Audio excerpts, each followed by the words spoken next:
Greece. A coastal nation steeped in ancient history and mythology. A dynamic, volatile landscape prone to earthquakes and erupting volcanoes. And for some, the perfect environment for developing new techniques to search for life on the ocean worlds of our solar system.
If you look at oceanography, particularly when you're dealing with the deep ocean, these are areas that humans aren't designed to go to. Meet Dr. Richard Camilli, research scientist from the Woods Hole Oceanographic Institute and NASA's Network for Ocean Worlds. Dr. Camilli and his team are here off the coast of the island of Santorini to deploy a fleet of autonomous research vehicles and explore the volcanically active seafloor below.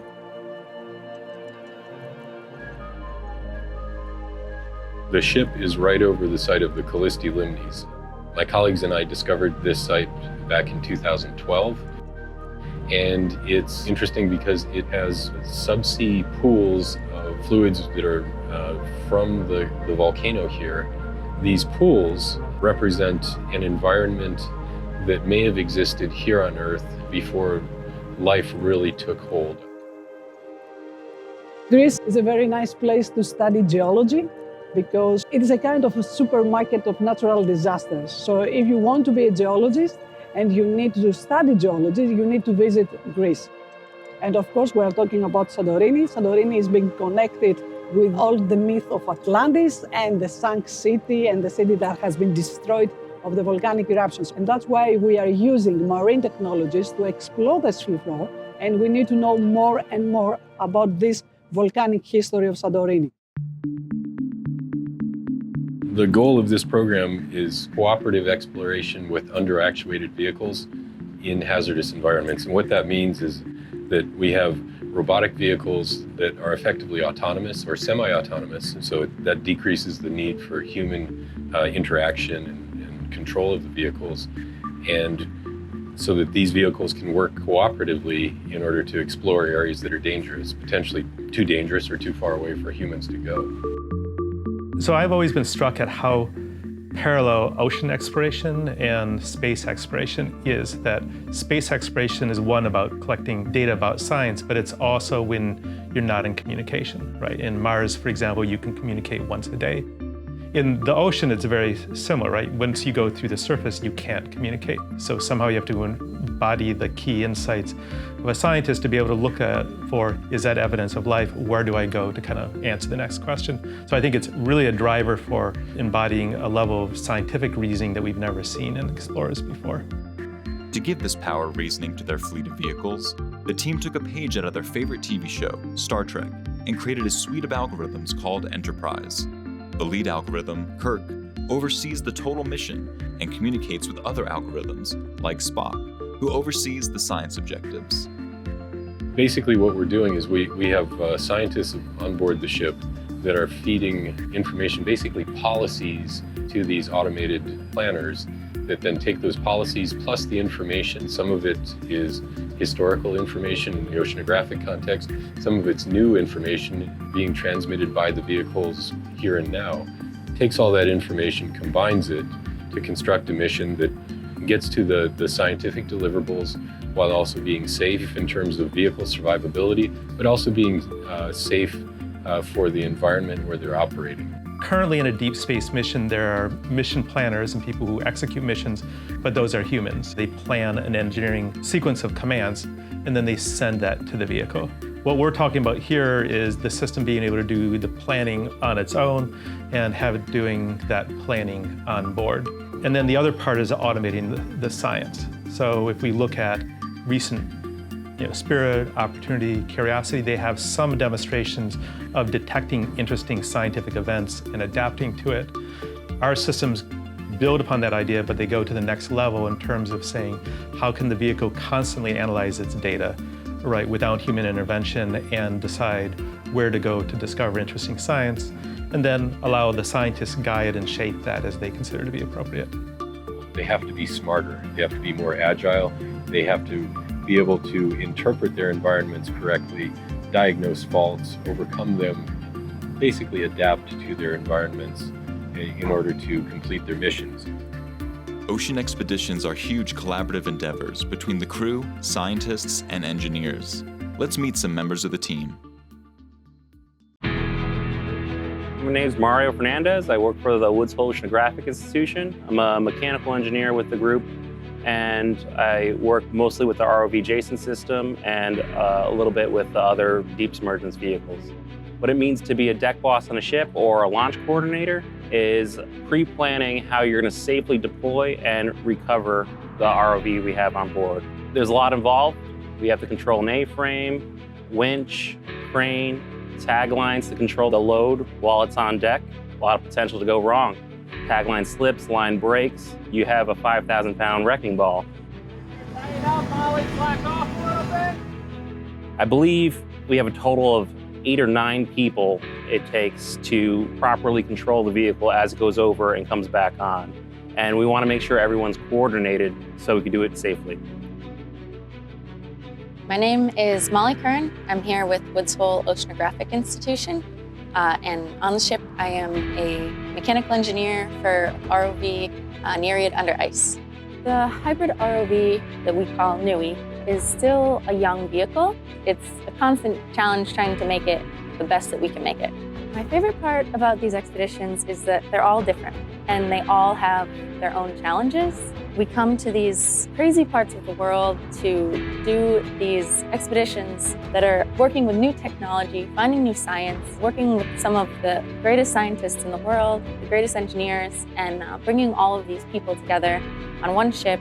You've got a lot going on and a lot of cool stuff happening, a lot of incredible science and cutting-edge technology all coming together. It's really fun. My name is Casey Machado. I work for Woods Hole Oceanographic Institution, and I am a research engineer. My work involves design and operation of robots to explore the world's hardest to reach places in the ocean. On this current expedition, I am the expedition leader for the ROV team and the pilot for the Nereid Under Ice vehicle. My favorite part of this current expedition was getting to explore inside a volcano. I've never dove into a volcano before.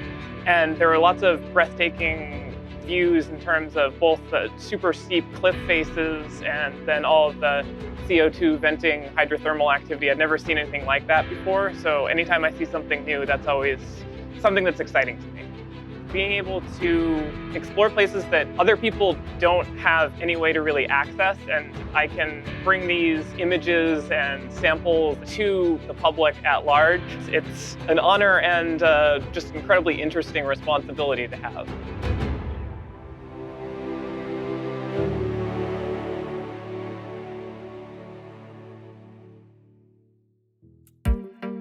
Before sampling can begin, Spock needs to collect more data about the area.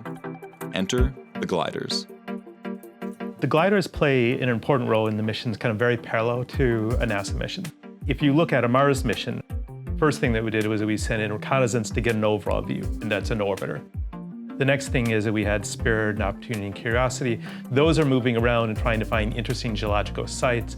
And then Mars 2020 and beyond is a sample return. So you can think of what we're doing here as being very parallel, that the ship is like the orbiter and is giving us a broad view of the Colombo volcano, right? Once we do that map, then we need to be able to explore interesting places to collect samples. So the gliders are navigating around places that look promising from what the ship told us, and then it looks to identify places where we might want to send NIRI. And then finally, NIRI is very capable in terms of doing the samples, but it can't move around nearly as much. And so we finally put NIRI at the places where the gliders thought that they were interesting. The gliders are super energy efficient. The battery pack we've got in there and the instruments we've got on, it could run for probably a week to 2 without needing to recharge it. That's because it makes the trade-off of being slow, not very maneuverable, and having instruments that have reduced fidelity, and not having constant communications with the surface. Douglas, we're ready to launch the gliders. So yeah, that's the trade-off really made, is that we've got this super energy efficient vehicle that can go out there for a long time, but it's not very capable. But that's not to say that it can't do things, right? We do have some nice sensors on there. One of the most interesting ones probably is the temperature sensor for this use case. With that, we can actually detect temperature anomalies. And so that helps us kind of localize where maybe there's a vent here. And that's really the concept of operations for these gliders, is that we can put them in the water. They can be essentially the forward scout. The gliders that we were using, we sent them down into an active volcano. Some of the areas that they were traversing through were incredibly complex and dangerous in terms of vehicle survivability. I guess the best analogy would be like hang gliding in Midtown Manhattan at night, where you can't see in front of you except maybe with a light that would travel the distance of a flashlight and navigate in amongst the buildings.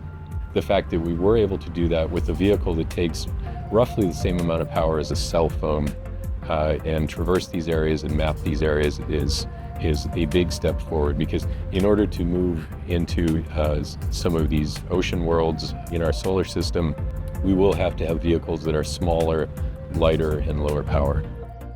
Kirk and Spock, equipped with the latest information and data collected from the gliders, are now able to create a mission plan for the main star of the show. The ROV that we have out here is a unique ROV in that it's a hybrid. It's not just an ROV, but it also has the capabilities of an AUV. We deploy the vehicle with a fiber optic tether that then gives us communication to the vehicle. We have onboard batteries, so there's no power going through the tether, only communication. And from that, we're able to have HD video and control the vehicle like a typical ROV from the ship.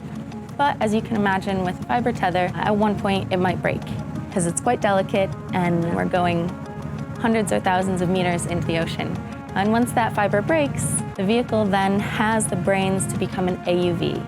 At that point, it can continue a mission pre-programmed into the vehicle, or it can come to the surface and we can tell it where to go. We can say, stay at a safety distance, and we'll tell you acoustically what to do from there, or it can continue on as an AUV and do some sort of pre-programmed mission. Safely deployed into the sea, NUI sets out on its mission.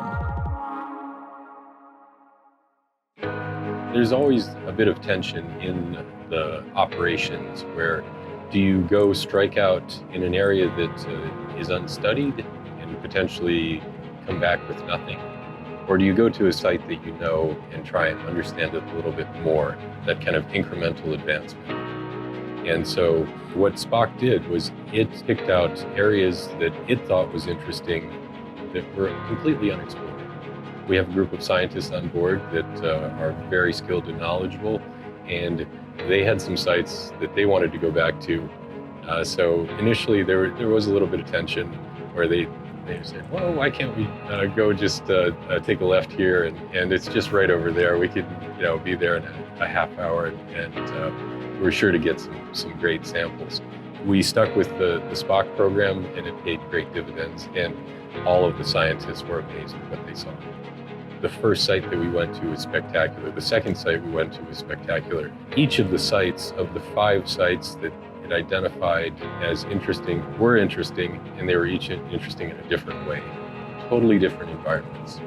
Getting that buy-in is difficult for technology because you're effectively asking scientists to retool, to use this new improved mousetrap when they are perfectly comfortable using their existing mousetraps. All the work we do with the ROV is a huge collaboration between the operators and the scientists. And we always like to say that in the end, we're, as an ROV team, working for the scientists because our goal is to enable them to do the kind of research that they need to do.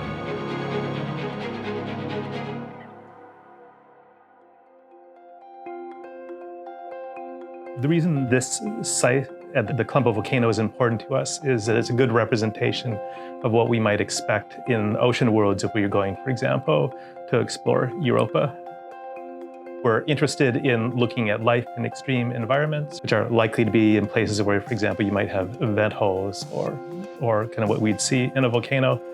The sampling process involves first identifying a target that's of scientific interest on the seafloor, and then using the manipulator arm on the vehicle to move whatever tool it is, be it the slurp sampler or push core or just picking up a rock or something like that, and then actually technically executing it and performing that series. And it's sometimes challenging and you sometimes have to be creative with it, but that's an aspect of it that I really enjoy.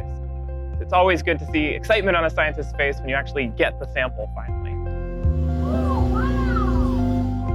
These environments also contain organisms that can fix carbon dioxide without photosynthesis. That's super important if you're far off in our solar system where the sunlight is weak and potentially you may be under a liquid ocean as well.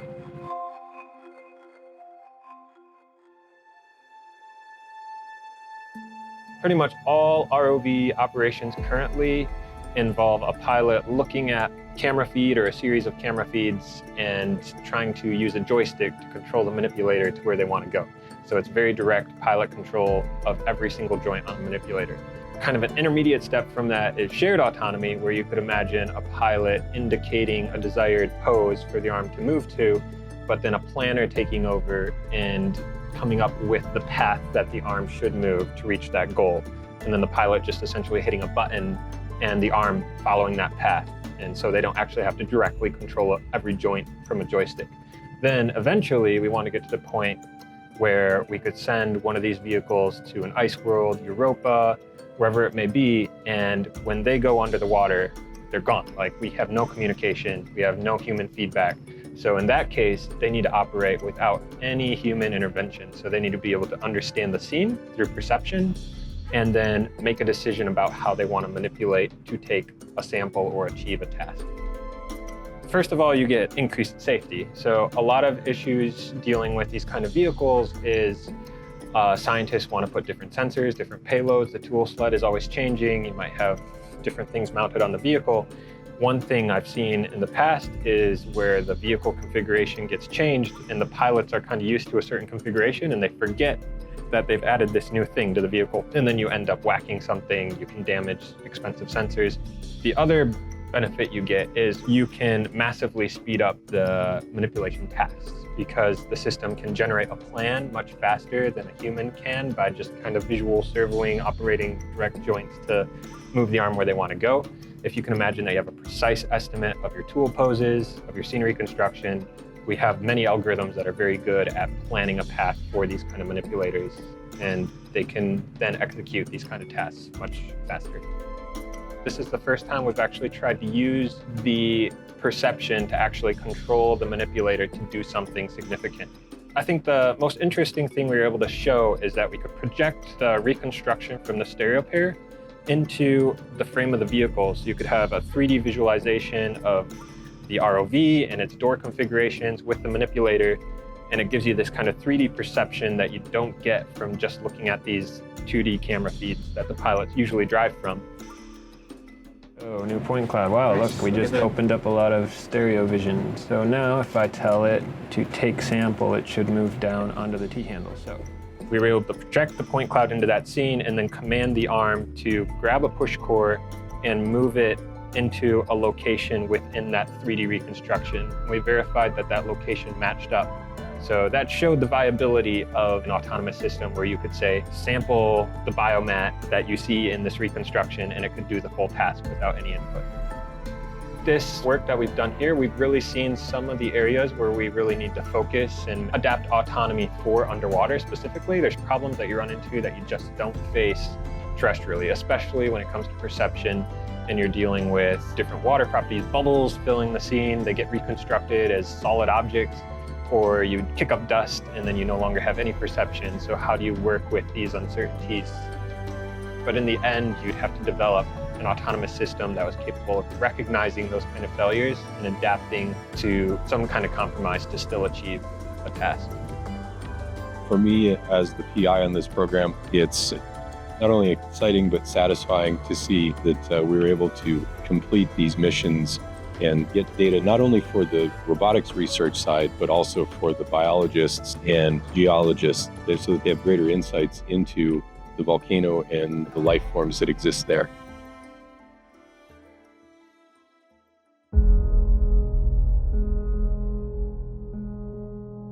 Back in 2012, when we discovered these Callisti limnes, these pools on the seafloor, we had absolutely no idea what they were at first. We thought they were brine pools. It turned out they weren't. They were of a completely different composition. But another aspect that we did not understand was how long they existed. Were they ephemeral, or did they last on geologic timescales? And we know now, after the dive today, that these pools are ephemeral.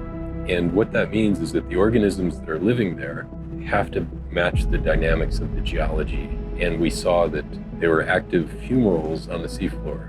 We've never seen that before. But basically it means that the life has to follow the dynamics of the environment in the same way that in the desert, when it rains, it blossoms.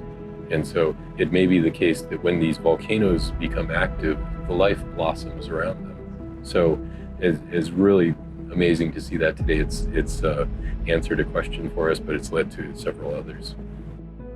The next step for me personally is to push further on this autonomy so that we include greater and greater sensing capability for the vehicles and to make inferences and estimate where the most important science areas are to operate. They are intended to improve our abilities to go and explore these other planetary bodies, the ocean worlds, the moons of Jupiter and Saturn. But additionally, we can use that information to help understand our Earth right here.